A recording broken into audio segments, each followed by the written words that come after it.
Here we have the new 15-inch MacBook Air, which is arguably the best 15-inch laptop out there due to its awesome performance, fantastic design, brilliant display, and $1299 price point. However, it's not the only Apple laptop out there that you get at that price. This is the 13-inch MacBook Pro, which was released last year, and though it has the same design that we've seen for the better part of a decade, this is still actually one of the best laptops out there due to its great performance, awesome battery, and overall usability. Now the question arises, should you get the 13-inch MacBook Pro or the 15-inch MacBook Air? Let's find out.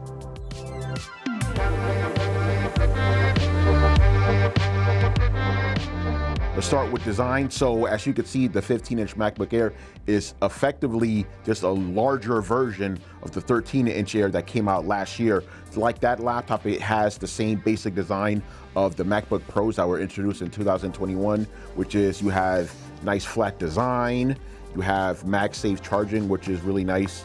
And of course, since this is a 15-inch laptop, you get a really large keyboard, which is great for typing, especially if you're like me, you have big hands. And I am personally just a really big fan of this flat design. It kind of looks more old school, but also modern at the same time. With that said though, as you can see, we only get 2 USB-C ports. We get a headphone jack, which is always appreciated. And because this is an Air, doesn't weigh a lot, it's just really, really light. If you slip it into your book bag or something, you're not gonna feel it, which is great. You can carry it around the office, around your home, and yeah, there's not really much more to say about this. Again, this is literally a big version of the 13-inch Air, so if you like that design, you're gonna love this one as well. Right here, we have the 13-inch MacBook Pro that came out in 2022. You might be mistaken for thinking it's the one that came out in 2019 because it has the same design for good or ill, including the infamous touch bar. I'm not as averse to it as some people, but I know it's a point of contention because you want your, your standard function row, which I get, I wouldn't say this laptop is bad looking, but it's definitely dated. And just like the new 15-inch MacBook Air, it only has 2 USB-C ports.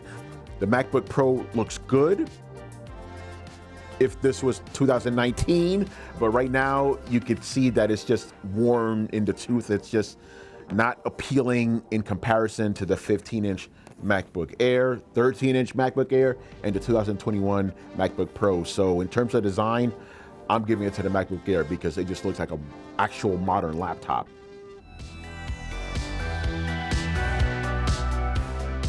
The other big advantage that the 15-inch MacBook Air has over the 13-inch MacBook Pro is the larger keyboard. Granted, the keyboard hasn't actually been changed from the previous model, but just because of the fact that it's a lot larger, you get just more room to play with. However, Apple did make the touchpad slightly bigger, which is a nice touch.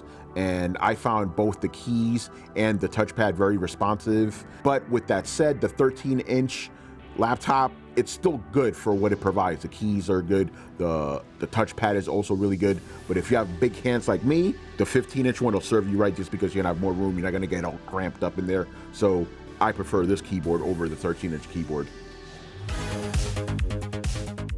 All right, let's move on to displays. And this one is interesting because they're almost virtually identical. They both have liquid retina displays, 1600p resolution, and in our lab testing, all their values were virtually identical as far as sRGB, Delta E, all that stuff. They were almost the same. The main difference is the size, obviously. If you want your videos to look better on a larger canvas, if you want more room for work, more windows, you definitely want the 15-inch display. But overall, when it comes to displays, you're not gonna lose anything with either laptops. You're gonna get a nice, crisp, and vibrant, colorful display no matter which one you get. Both laptops feature an Apple M2 chip with 8 CPU cores and 10 GPU cores. So in our testing, we almost got the same results in Geekbench. They were almost virtually identical, which is not too surprising given that they're both using the same chip. However, the 13-inch MacBook Pro actually did better in video rendering and encoding. And I'm guessing it's because this actually has a fan inside of it, whereas the 15-inch Air does not. So that may be why we saw that little bit of a performance difference. But to be honest, overall, they're virtually identical. So just keep that in mind when you're choosing to get one over the other. And even though the 13-inch MacBook Pro did better when it came to video and photo editing, the overall performance differences are so negligible that you won't notice a difference. So in that case, I'm gonna say that their performance is equal. So if you made it up to this point, you're probably going, why should I get the 13-inch MacBook Pro? The 15-inch has so much more going for it. There's one thing that the Pro has over the 15-inch, battery life. But before we tell you that, let's tell you how great the battery life is on the 15-inch. It's fantastic. In our test, it ran for 14 hours and 59 minutes, which is like literally 15 hours. That's great. But as great as the battery life is on the 15-inch MacBook Air, the MacBook Pro is the real winner. In our test, it clocked in at 18 hours and 20 minutes. That's beyond one day. Like that's almost 2 full days worth of juice right there, which is incredible. While the 15-inch MacBook Air with its 15 hours of battery life will not disappoint you, you cannot beat 18 hours and 20 minutes. It's fantastic. So if you value battery life above all else, the MacBook Pro is the laptop for you.